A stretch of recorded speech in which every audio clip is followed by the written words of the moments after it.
Título: Romances familiares. Ao crescer, o indivíduo liberta-se da autoridade dos pais, o que constitui um dos mais necessários, ainda que mais dolorosos, resultados do curso do seu desenvolvimento.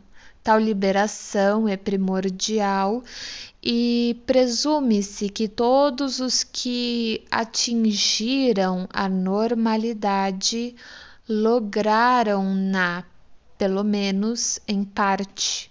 Na verdade, todo o progresso da sociedade repousa sobre a oposição entre as gerações sucessivas.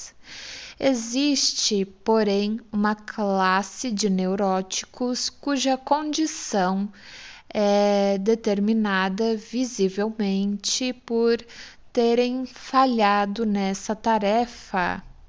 Os pais constituem para a criança pequena a autoridade única e a fonte de todos os conhecimentos. O desejo mais intenso e mais importante da criança nesses primeiros anos é igualar-se aos pais, isto é, ao progenitor do mesmo sexo, e ser grande como seu pai e sua mãe. Contudo, ao desenvolver-se intelectualmente, a criança acaba por descobrir gradualmente a categoria a que seus pais pertencem, vem a conhecer outros pais e os compara com os seus, adquirindo assim o direito de pôr em dúvida as qualidades extraordinárias e incomparáveis que lhes atribuíra. Os pequenos fatos da vida da criança que a tornam descontente fornece-lhe um pretexto para começar a criticar os pais. Para manter essa atitude crítica, utiliza seu novo conhecimento de que existem outros pais que em certos aspectos são preferíveis aos seus. A psicologia das neuroses nos ensina que, entre outros fatores, contribuem para esse resultado os impulsos mais intensos da rivalidade sexual.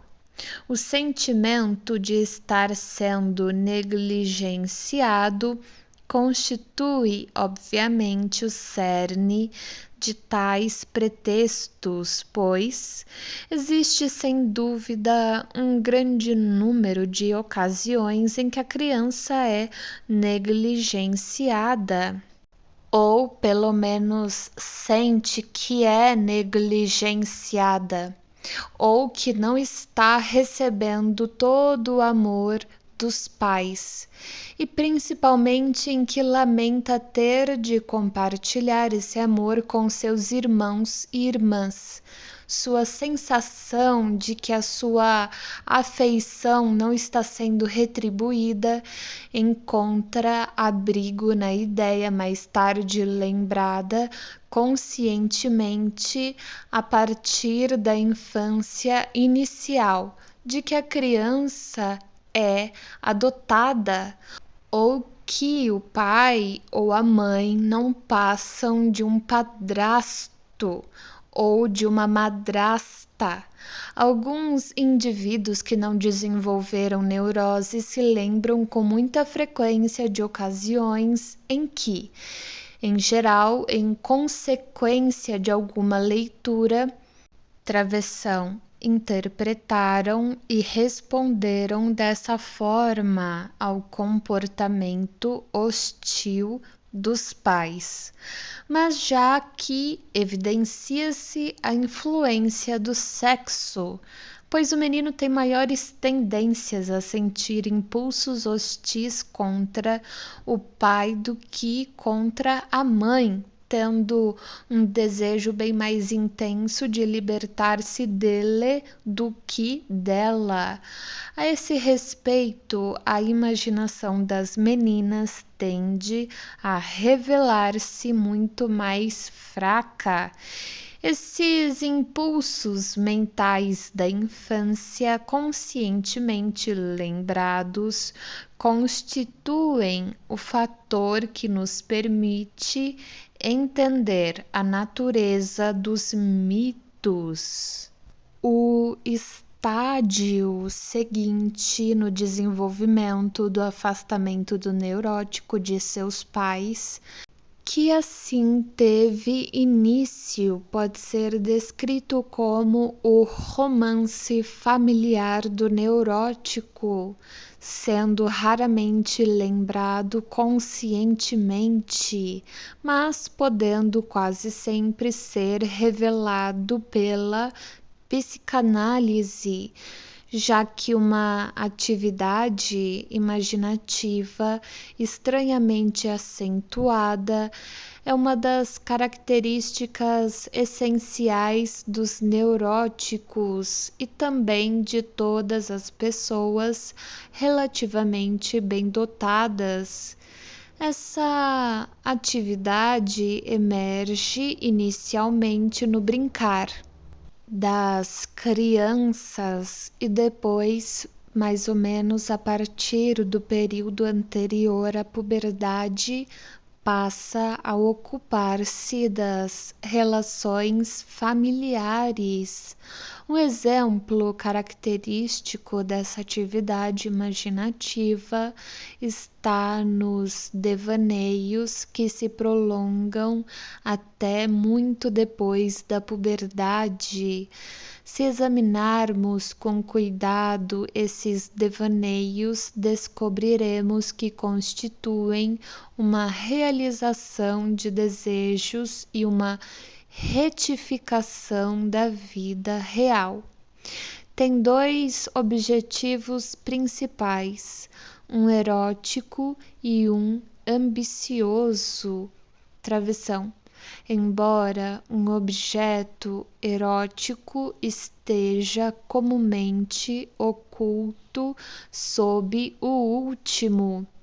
No período já mencionado, a imaginação da criança entrega-se à tarefa de libertar-se dos pais que desceram em sua estima e de substituí-los por outros, em geral de uma posição social mais elevada.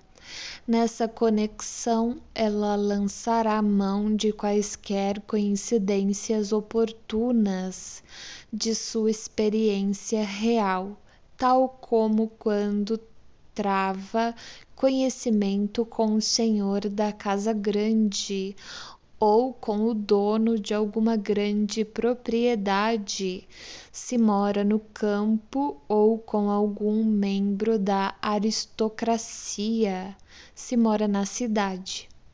Esses acontecimentos fortuitos despertam a inveja da criança, que encontra expressão numa fantasia em que seus pais são substituídos por outros de melhor linhagem. A técnica utilizada no desenvolvimento dessas fantasias, que naturalmente são conscientes nesse período, depende da inventividade e do material à disposição da criança.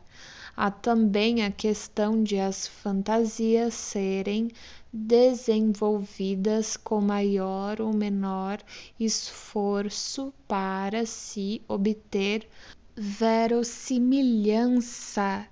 Esse estágio é alcançado numa época em que a criança ainda ignora os determinantes sexuais da procriação.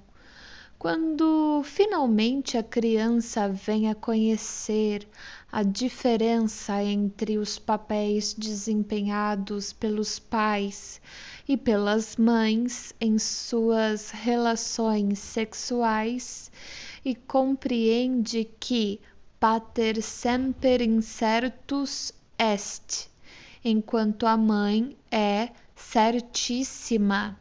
O romance familiar sofre uma curiosa restrição.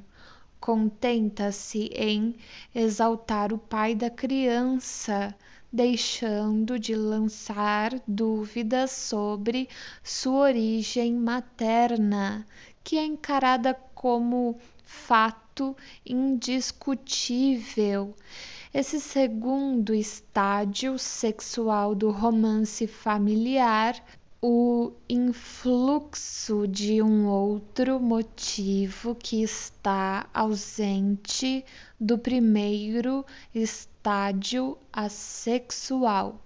A criança que já conhece os processos sexuais tende a se imaginar em relações e situações eróticas, cuja força motivadora é o desejo de colocar a mãe, objeto da mais intensa curiosidade sexual, em situações de secreta infidelidade e em secretos casos amorosos.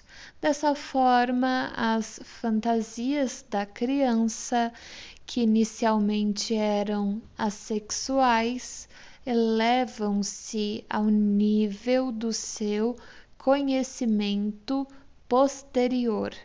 Além disso, o motivo da vingança e da retaliação, que estava em primeiro plano no estágio inicial, também está presente no posterior. Via de regra, são precisamente essas crianças neuróticas que foram punidas pelos pais por travessuras sexuais, que agora se vingam dos mesmos através de tais fantasias. A criança mais nova tende especialmente a utilizar essas histórias imaginativas para despojar os irmãos mais velhos de suas prerrogativas. Travessão, de uma maneira que lembra as intrigas históricas e com frequência não hesita em atribuir à mãe tantos casos de amor fictícios quanto são os seus competidores. Pode então surgir uma interessante variação desses romances familiares, e que o herói e autor tem uma legitimidade reconhecida, enquanto seus irmãos e irmãs são declarados bastardos. Se estiverem operando também outros interesses, estes podem determinar o curso do romance familiar, já que sua multiplicidade e amplitude de formas permite-lhe satisfazer toda uma série de requisitos. Assim, por exemplo, o jovem construtor de fantasias pode eliminar o grau proibitório de parentesco que o une a uma irmã por quem se sente sexualmente atraído. Se alguém está inclinado a fugir, horrorizado ante essa depravação do coração infantil, ou se sente até mesmo tentado a refutar a possibilidade de tais coisas, deveria observar que nenhuma dessas obras de ficção, aparentemente plenas de hostilidade, possui na realidade uma intenção tão má e que ainda conservam sob um leve disfarce a primitiva afeição da criança por seus pais. A infidelidade e a ingratidão são apenas aparentes. Se examinarmos em detalhe o mais comum desses romances imaginativos, a substituição dos pais ou só do pai por pessoas de melhor situação, veremos que a criança atribui a esses novos e aristocráticos pais qualidades que se originam das recordações reais dos pais mais humildes e verdadeiros. Dessa forma, a criança não está se descartando do pai, mas enaltecendo-o.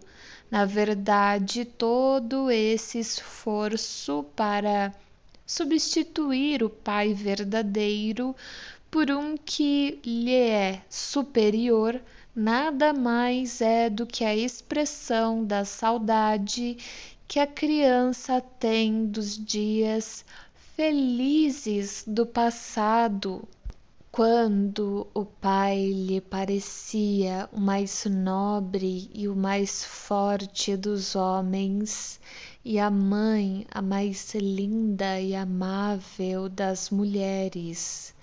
Ela dá as costas ao pai tal como o conhece no presente para voltar-se para aquele pai em quem confiava nos primeiros anos de sua infância, e sua fantasia é a expressão de um lamento pelos dias felizes que se foram.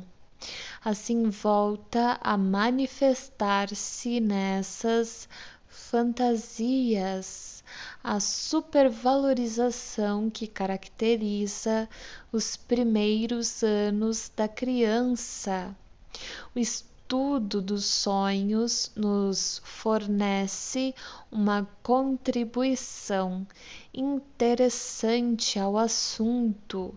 Da interpretação dos mesmos, concluímos que, mesmo em anos posteriores, se o imperador e a imperatriz aparecem em sonhos, tais nobres personagens representam o pai e a mãe do sonhador. Assim, a supervalorização dos pais pela criança sobrevive também nos sonhos de adultos normais.